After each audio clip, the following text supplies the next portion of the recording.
Ready to ditch the endless job boards and build a freelance empire with your very own website? Today, we're diving into how to create a stunning and effective freelancing website using Wix, turning your skills into a client magnet. First, head over to Wix.com and sign up for a free account. Next, it's template time.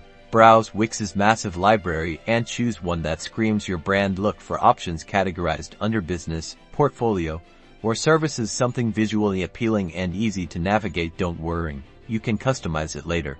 Now for the fun part, customization. Replace the placeholder text with compelling copy about your skills, experience, and unique selling points. Upload high-quality images of your work. Think of it as your digital portfolio, showcasing your best projects. Don't forget the all-important contact form.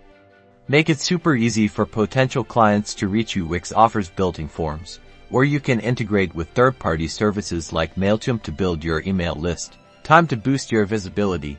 Use Wix's SEO to optimize your site for search engines. Research relevant keywords for your niche and incorporate them into your website's titles, descriptions, and content. And that's it. With a little tweaking and a lot of personality, you'll have a professional freelancing website ready to attract clients and elevate your business. Now go forth and conquer the freelance world. Don't forget to like and subscribe for more Wix tips and tricks.